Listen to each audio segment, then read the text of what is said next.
Konnichiwa from BA. This is a Rorschach Japan update from the 22nd of January 2026, a quick summary of what's going down in Japan. On Sunday the 18th, the ruling Liberal Democratic Party said it would pledge to suspend the consumption tax on food for 2 years as part of an agreement it made with the Japan Innovation Party. The proposal came up not long after Prime Minister Sanae Takaichi said that she was thinking of calling for a general election, which will likely take place on the 8th of February. Opposition parties want to permanently eliminate the food tax. The debate has intensified amid rising inflation, a weak yen, and concerns over Japan's fiscal health, with many politicians having mixed opinions over how to balance tax cuts, spending, and financial stability. To know more about this story, check out the link in the show notes. Since the possibility of an election is high, many are talking about who might run. Someone who won't participate, though, is Yoshihide Suga, a former prime minister and current lower house lawmaker, as he announced on Saturday the 17th that he would retire from politics and not seek re-election, citing his age and desire to pass leadership to younger lawmakers. The 77-year-old Liberal Democratic Party veteran was a close aide to the late Shinzo Abe. He served a record term as Chief Cabinet Secretary before becoming Prime Minister in 2020. People knew him for keeping his promises on policy, and quite a few online said they were sad to see him go, but that his decision to make way for the next generation was admirable. However, others said that he had been looking sick recently, so his health might have also played a role in his decision. On that note about former prime ministers, we have an update on the trial of Tetsuya Yamagami, the man who murdered ex-Prime Minister Shinzo Abe. On Wednesday, the 21st, the Nara District Court sentenced Yamagami to life in prison for the 2022 assassination.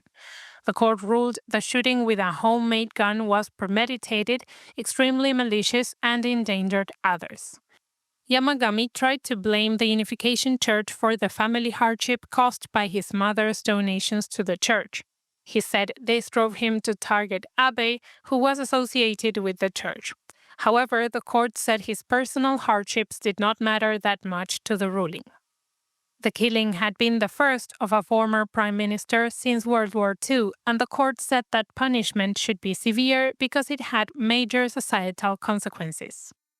On the legal front, on Tuesday the 20th, the Justice Ministry wrote a draft proposing some changes to the Code of Criminal Procedure.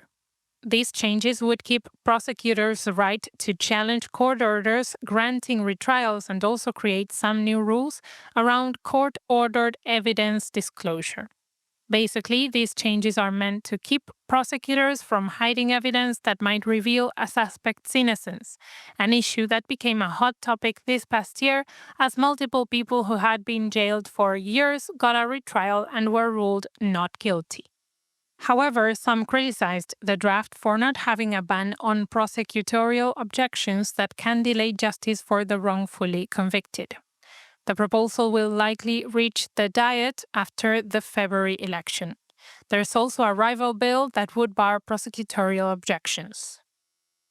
In an update to a story from a previous show, Tokyo Electric Power Company, or TEPCO, said on Thursday the 22nd that it will shut down the number 6 reactor at the Kashiwazaki Kariwa nuclear power plant in Niigata Prefecture, central Japan. Recall that last month, the Nuclear Regulation Authority approved TEPCO to restart the reactor after it had been offline for almost 14 years, and that it was the first reactor that the company would restart since the 2011 Fukushima disaster. However, only a few hours after restarting the reactor on Wednesday the 21st, an alarm sounded involving the control rods.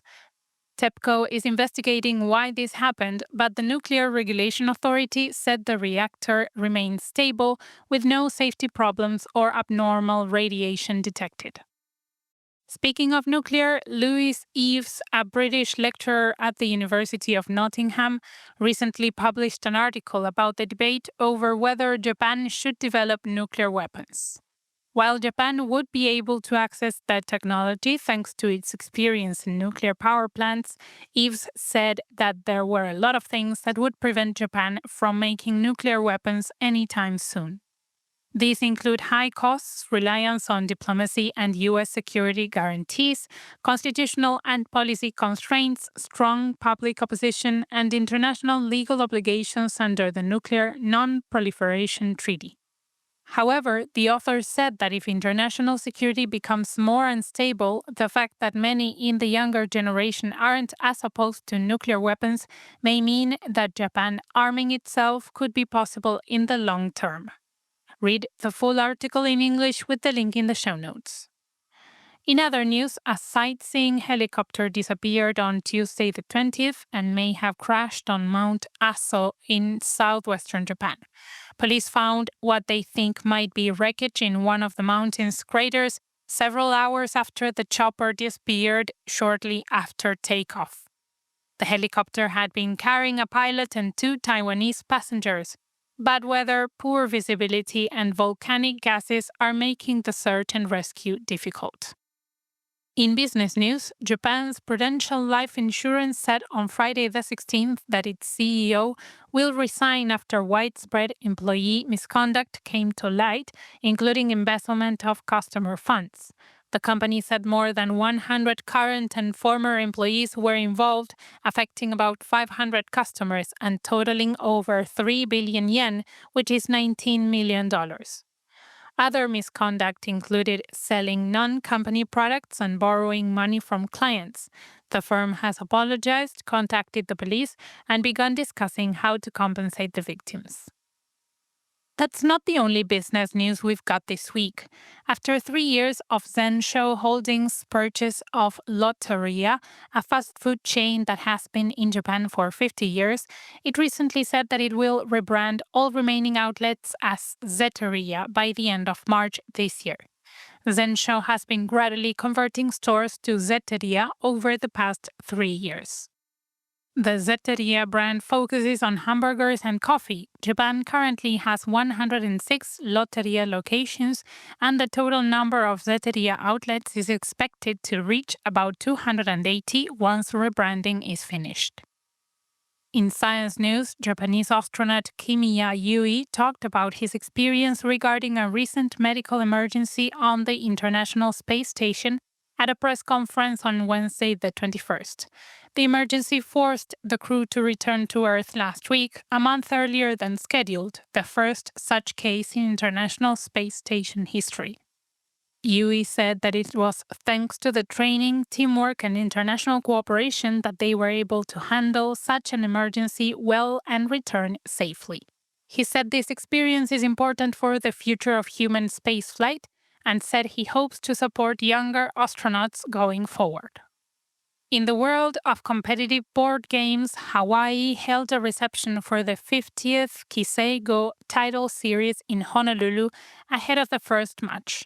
Hawaii also officially said that January 2026 was Go Month to honor the game's cultural significance.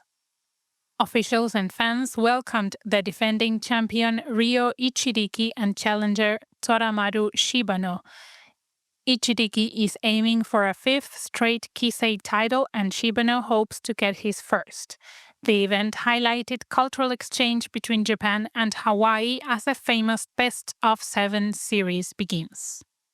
To finish on a light note, Weather News recently announced the predicted dates for the beginning of cherry blossom season this year in different parts of the country. In southern and eastern Japan, it will begin as early as the 23rd of March. Central and western Japan will start seeing cherry blossoms a bit later, around the 27th to the 31st of March, while northern Japan won't start seeing them until the first week of April or later. And that's it for this week. Thank you for joining us. Remember that we sell very cool t-shirts. Check them out with the link in the show notes. Mata ne!